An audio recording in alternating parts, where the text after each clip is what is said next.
Hello बच्चों, कैसे हैं आप। स्वागत है आपका डिपार्टमेंट ऑफ एजुकेशन की इस 25 अगस्त की वर्कशीट में। जैसा कि आप देख सकते हैं, ये वर्कशीट नंबर 22 यानी कि 22 है और ये क्लास 10th के लिए है। हिंदी में इंग्लिश मीडियम दोनों के लिए एक ही वीडियो है। पहले हम इंग्लिश मीडियम में करेंगे और उसके बाद हम हिंदी मीडियम में करेंगे, और इंग्लिश तो कॉमन ही है। तो चलिए, पहली हमारी जो वर्कशीट है वो आज सोशल साइंस की है, जिसमें हम ज्योग्राफी का एक पार्ट स्टार्ट करने वाले हैं। तो चलिए, टाइम ना वेस्ट करते हुए वर्कशीट को स्टार्ट करते हैं। Early substance farming, intensive livelihood and commercial agriculture, तीनों में दे रखा है हम लोगों को, डिफरेंट टाइप दे रखा है। तो चलिए पढ़ते हैं। सबसे पहले अर्ली सब्सटेंस फार्मिंग क्या होती है। It is done on a small piece of land, छोटा सा पीस होता है लैंड का, उसमें इसको किया जाता है। It is done with an ancient tool like कुदली, हसिया, खुरपा एट्सेट्रा एंड फैमिली मेम्बर्स। इसको जो पुराने हमारे चलते हुए आ रहे टूल्स हैं, जैसे कि कुडली, हसिया, खुरपी भी बोलते कई जगहों पे इसको, और घर वालों के साथ ही की जाती है। Farmers depends on rainfall and soil fertility. जो फार्मर्स हैं, रेनफॉल यानी कि बारिश के पानी पे, और जो मिट्टी है उसकी उपजाऊ क्षमता पे डिपेंडेंट रहते हैं सब चीज़ों के लिए। फिर हमारा अगला है इंटेंसिव लाइवलीहुड। इसके अंदर क्या होता है, लार्ज फॉर्म में किया जाता है इसको। मॉडर्न मशीनरी यूज़ की जाती हैं। HYV सीड्स यानी कि हाई प्रोडक्टिविटी सीड्स यूज़ किए जाते हैं। केमिकल फर्टिलाइजर्स यूज़ किए जाते हैं। फर्टिलाइज़र मतलब क्या होता है, जैसे कि जो खाद और उर्वरक होता है ना, वो यूज़ किया जाता है। And pesticides are also use, मतलब कीटनाशक दवाई डाली जाती है कीड़ों को मारने के लिए। Canals and tubewells are use for irrigation. अब इरीगेशन के लिए क्या करते हैं, ट्यूबवेल्स और जो हमारे कैनाल्स हैं उनको यूज़ किया जाता है। फिर तीसरा टाइप हमारे पास है कमर्शियल एग्रीकल्चर। अब कमर्शियल का मतलब क्या हो गया, बेचने के पर्पज़ से। तो चलिए पढ़ते हैं क्या है।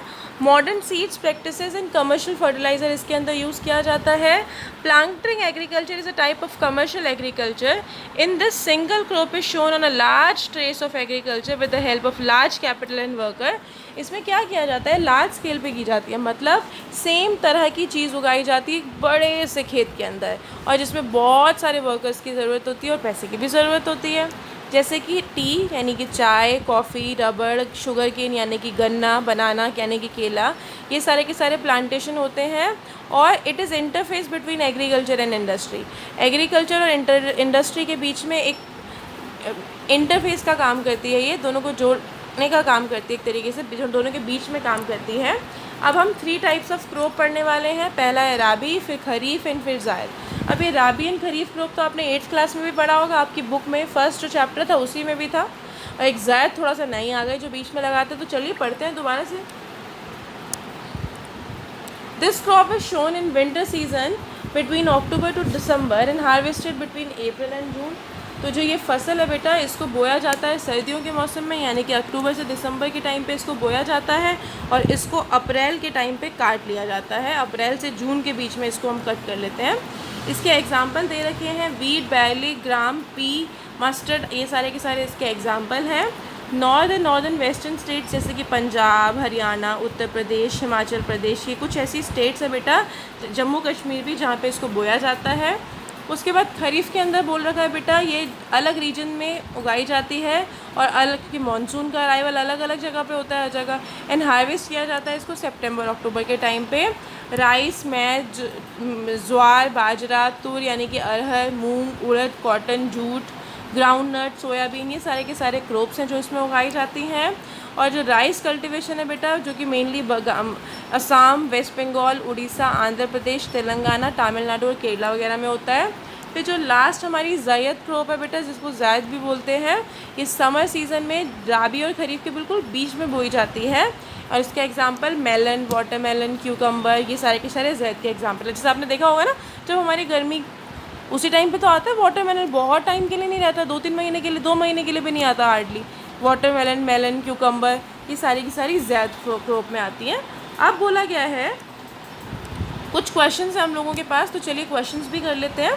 Make a list of major rabi, kharif and zaid crops use in your house. बोला है आपके घर में यूज़ होने वाली रबी, खरीफ और जायद क्रॉप बतानी है आपको। तो बेटा वीट, ये पी, मस्टर्ड, ये सारी रबी क्रॉप में। फिर राइस, मैज, ज्वार, बाजरा, तुर दाल जिससे आपका सांभर भी बनता है, मूंग, उड़द, कॉटन, जूट, ग्राउंडनट, सोयाबीन, और जैद के अंदर मेलन, वाटरमेलन, क्यूकम्बर। ये तो सारी की सारी चीज़ें यूज़ होती हैं मेरे घर में भी।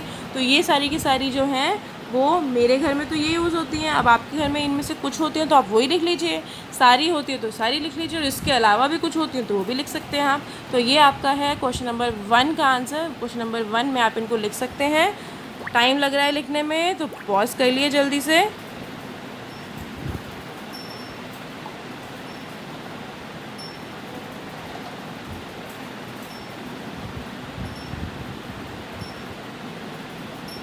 चलिए अगला प्रश्न करते हैं।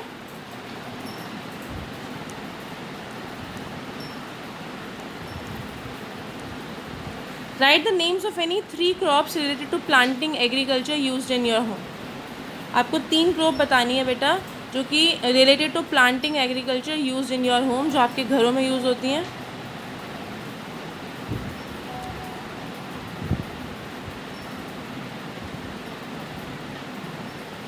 तो बेटा 3 कौन सी हो गई है?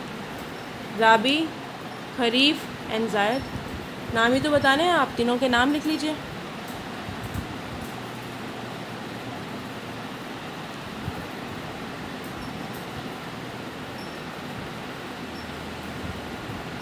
नेक्स्ट है what are the silent features of intensive agriculture. बोला है जो इंटेंसिव एग्रीकल्चर होता है बेटा उसके साइलेंट फीचर्स बताने हैं। तो इंटेंसिव एग्रीकल्चर ये है हमारे पास, इसके 3 फीचर्स आपको दे रखे हैं, आप सेम लिख सकते हैं 1 2 3। नोट कर लीजिए जल्दी से। It is done on large farms, modern machine, high productivity seeds, chemical fertiliser and pesticides are used in it. तीसरा point, canals, tubewells are used for irrigation. Note कर लीजिए जल्दी से।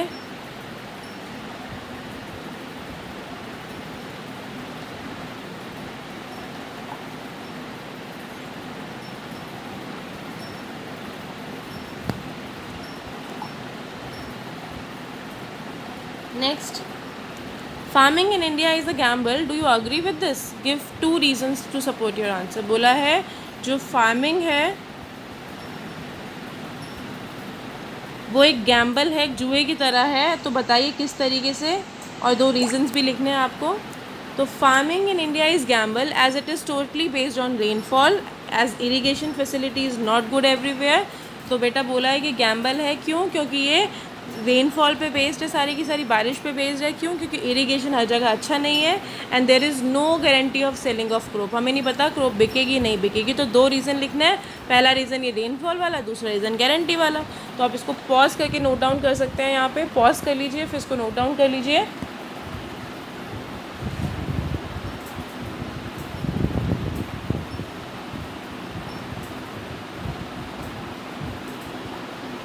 चलिए अब ये वर्कशीट हम हिंदी मीडियम में करेंगे। चलिए शुरू करते हैं। इंग्लिश की वर्कशीट इसके एंड में है बिल्कुल। तो जो इंग्लिश मीडियम के बच्चे हैं, ढूंढ रहे हैं इंग्लिश को, वो चाहते हैं दोबारा से देखना, तो दोबारा से हिंदी में भी समझ लीजिए। और अगर उनको देरी हो रही है, बहुत जल्दी है किसी चीज़ की, तो सीधा इंग्लिश में जा सकते हैं आप। चलिए तो बेटा हम भूगोल करने वाले हैं। सामाजिक विज्ञान के अंदर 3 तरह की हम कृषि के बारे में पढ़ने वाले हैं। प्रारंभिक जीवन निर्वाह कृषि, गहन जीविका कृषि एंड वाणिज्य कृषि। तो बेटा क्या है, यह है भूमि के छोटे, हम पहले पढ़ रहे हैं प्रारंभिक जीवन निर्वाह कृषि, मतलब जीवन को निर्वाह करने के लिए, जैसे कि नाम से ही पता चल रहा है कि यह भूमि के एक छोटे से टुकड़े पर की जाती है। यह प्राचीन औजार जैसे कि कुदाली, हसिया, खुरपा, इन सब की मदद से की जाती है। परिवार के सदस्य इसमें काम करते हैं, और जो किसान है बेटा इसके लिए वर्षा और मृदा की उर्वरता पर निर्भर रहता है। फिर गहन कृषि में बोला बेटा बड़े फॉर्म पे की जाती है, आधुनिक मशीन यूज़ की जाती है, रासायनिक खाद यूज़ की जाती है, कीटनाशक भी यूज़ किया जाता है इसके अंदर, और सिंचाई हम करते हैं नहरों और नलकूपों से। फिर तीसरा हमारा कमर्शियल फार्मिंग यानी कि वाणिज्यिक कृषि आती है। इसके अंदर क्या होता है बेटा, उच्च उत्पादकता वाले आधुनिक बीज यूज़ होते हैं, कीटनाशक यूज़ किए जाते हैं, रासायनिक उर्वरकों का भी प्रयोग होता है। जो रोपण कृषि है बेटा एक प्रकार की वाणिज्यिक कृषि है। इसमें बड़ी पूंजी पर श्रमिकों की सहायता से कृषि के एक बड़े भूभाग पर एकल फसल उगाई जाती है, मतलब एक बड़े से एरिया पे एक ही फसल उगाते हैं और उसको हम बेच देते हैं। जैसे आपने देखा होगा ना पंजाब हरियाणा साइड में चावल ही चावल हो रखा होता है, क्योंकि वो क्या है, वो वाणिज्यिक कृषि है। चाय, कॉफ़ी, रबड़, गन्ना, केला, ये सारी की सारी वाणिज्यिक कृषि के एग्जाम्पल हैं। यह कृषि उद्योग और कृषि के बीच एक मध्यस्थ का कार्य करती है, मतलब मीडिएटर का काम करती है। फिर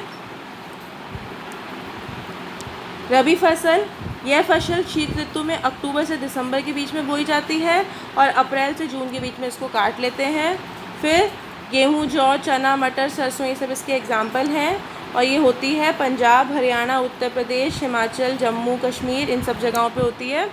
फिर खरीफ फसल में देखते हैं, ये विभिन्न प्रदेशों में मानसून के आगमन के साथ बोई जाती है और इसे काट लेते हैं सितंबर अक्टूबर के बीच। चावल, मक्का, ज्वार, बाजरा, तुर, मूंग, उड़द, कपास, जूट, मूंगफली, सोयाबीन प्रमुख खरीफ फसलें हैं बेटा। और तीसरा है चावल की खेती मुख्य रूप से असम, पश्चिम बंगाल, उड़ीसा, आंध्र प्रदेश, तेलंगाना, तमिलनाडु, केरल, महाराष्ट्र, इन सब जगहों पे होती है।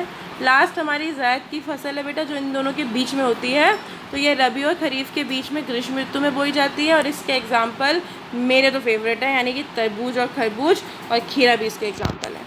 तो चलिए, अब हमने इसको पढ़ लिया। हमने क्या पढ़ी, हमने 3 तरह की कृषि के बारे में पढ़ा और फिर हमने 3 तरह की फसलों के बारे में भी पढ़ा। तो चलिए कुछ इस पे बेस्ड क्वेश्चंस करते हैं। आपके घर में उपयोग की जाने वाली प्रमुख रबी, खरीफ और जायद फसलों की सूची बनाइए। तो गेहूँ, जौ, चना, मटर, सरसों, चावल, मक्का, ज्वार, बाजरा, तुर, ये सब तो मेरे घर में यूज़ होती हैं भाई। अरहर, मूंग, उड़द, कपास, जूट, मूंगफली, सोयाबीन, और यहाँ से तरबूज, खरबूज, खीरा तो बड़े मज़े से खाते हैं हम लोग। तो ये आपका फर्स्ट क्वेश्चन का आंसर है। जल्दी से लिख लीजिए, टाइम लग रहा है तो पॉज करके लिख लीजिए। सेकंड देखते हैं, अपने घरों में उपयोग की जाने वाली रोपण कृषि से संबंधित 3 फसलों के नाम लिखिए। तो रोपण कृषि कौन सी है, इसको हम रोपण कृषि बोलते हैं। तो रोपण कृषि से संबंधित तो चाय, कॉफ़ी, रबड़, गन्ना, केला, इनमें से लिख लीजिए आप।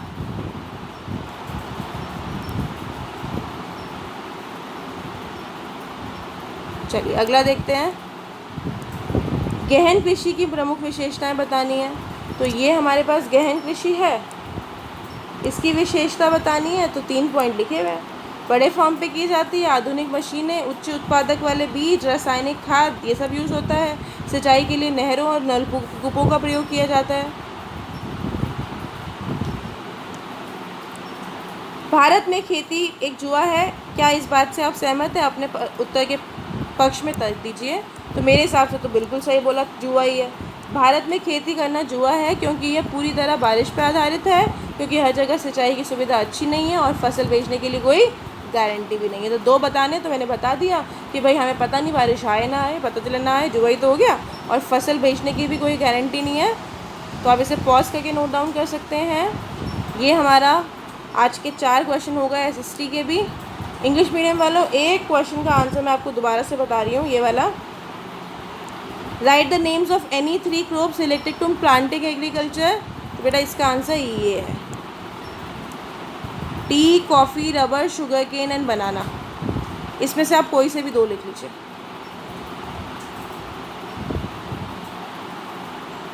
चलिए, तो हमारी इंग्लिश मीडियम में भी और हिंदी मीडियम में भी हमने आज 10th की SST की वर्कशीट कर ली। चलिए अब आगे करते हैं, इंग्लिश की वर्कशीट पढ़ते हैं हम। इंग्लिश में बेटा some interesting features about tiger, आप देख सकते हैं टाइगर बना हुआ है यहाँ पे, उसके बारे में कुछ इंटरेस्टिंग से फीचर्स हैं। Tigers are very good swimmers, बहुत अच्छे से तैर सकते हैं। हंट अलोन इन नाइट, आधी रात को भी शिकार कर सकते हैं। Tiger can easily jump up to 4 metre in a length, 5 metre लंबाई लगा लो कितना होता है, उतना जंप कर सकते हैं बड़े आराम से। इट्स हैबिटेट और होम इज़ वाइल्ड फॉरेस्ट, जो उसका हैबिटेट है वो फॉरेस्ट है। ठीक है। Can a tiger do all the above in a zoo, ये सारी की सारी चीज़ें वो जू पे कर सकते हैं? नहीं बेटा, यार जू में तो कैसे करेगा, जू मतलब चिड़ियाघर, चिड़ियाघर में ये सारी चीज़ें पॉसिबल ही नहीं है।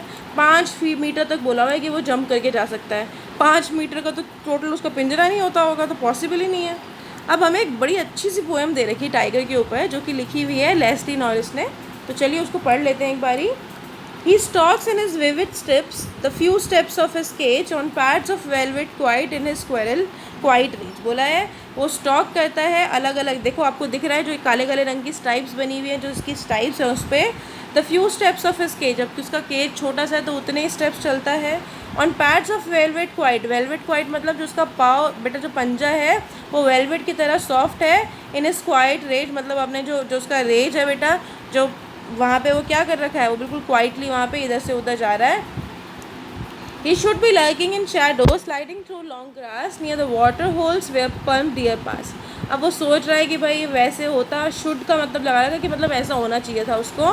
वो शैडो में बिल्कुल स्लाइड करते हुए लंबी ग्रास के बीच में होता हुआ एक होल के पास जाएगा जहाँ पे कि जो डियर है, जो हिरन है, वो पानी पी रहा होता।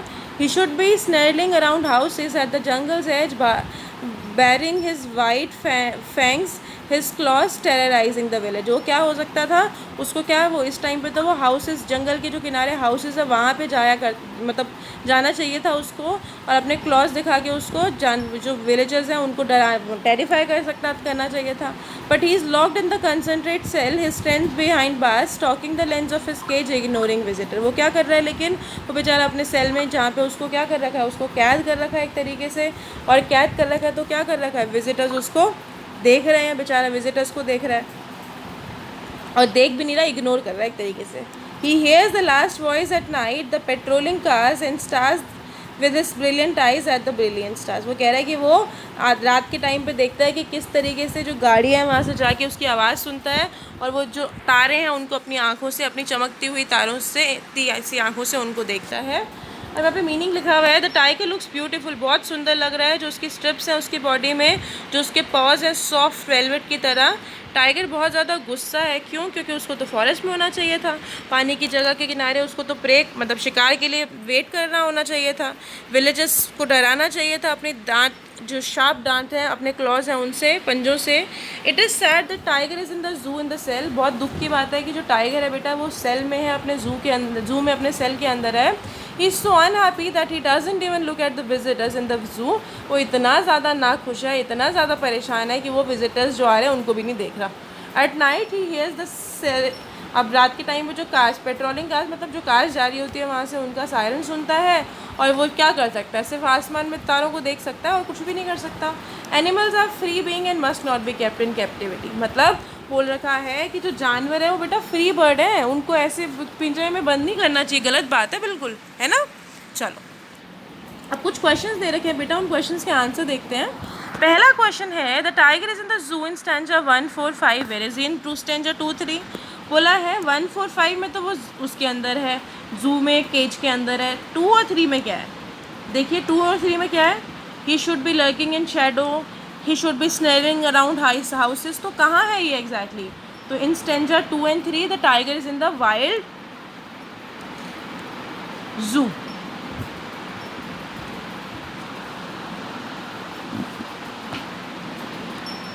है तो वहीं, वहाँ से कहीं जा थोड़ा ना सक रहा है।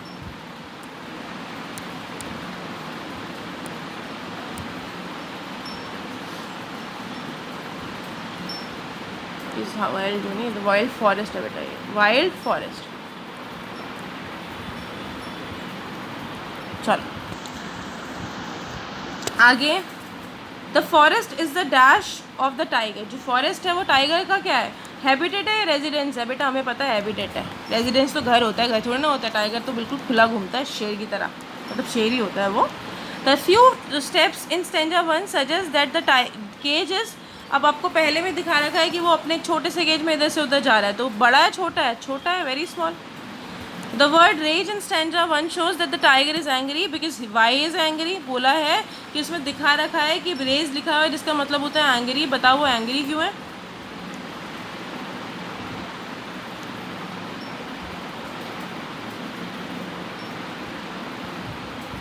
वो एंग्री है as he is held in captivity in the zoo. वो लिखा है कि भाई उसको जू में केज के अंदर बंद कर लिया है, इस वजह से वो क्या है, एंग्री है, गुस्सा है।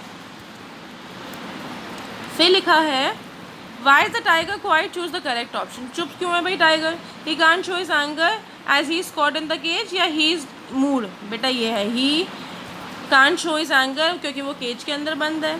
6th है, the poet uses the word should to describe what the tiger usually does. वो शुड दिखाता है उसमें, तो आपको क्या लिखना है, right all the things he should be doing, सारी चीज़ें लिखनी है जो वो कर रहा होता। तो tiger should be living in the wild forest and catching the prey, the tiger should be making the villagers afraid, the tiger should be swimming in the water body in a forest. वो क्या करता, उसको क्या करना चाहिए, villages को डराना चाहिए, प्रे करना चाहिए, शिकार करना चाहिए, और लास्ट वाला वाटर बॉडीज़ में स्विम करना चाहिए।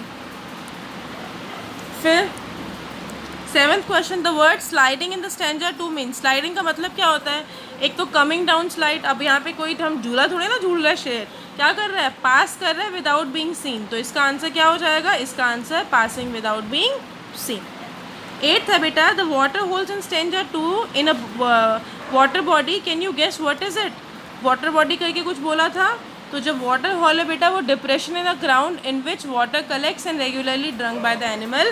तो बेटा जो पानी का जो स्रोत होता है, जहाँ पे पानी इकट्ठा होता है, जो जानवर होते हैं, जो वाइल्ड एनिमल्स होते हैं, वो जहाँ पे पानी पीते हैं उसको होल कहा जाता है। ठीक है, तो आप नोट डाउन कर सकते हैं। The tiger prey upon the, किसको प्रे करता है भाई, लायन को तो भी नहीं कर सकता, अलग टाइगर को भी नहीं कर सकता, तो शिकार किसका करता है, वो हिरन का करता है, डियर का करता है। लास्ट क्वेश्चन है, give 2 reasons for the villagers being scared of the tiger. 2 reason बताइए कि जो विलेजर्स है वो डर जाए टाइगर से। तो बताइए भाई क्यों डरेंगे।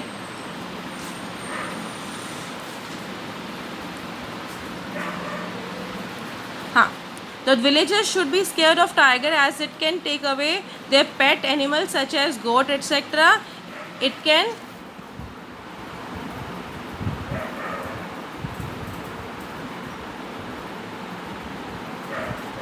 किल चिल्ड्रन एंड इवन एडल्ट्स। वो क्या कर सकता है, जानवरों को भी मार के खा सकता है,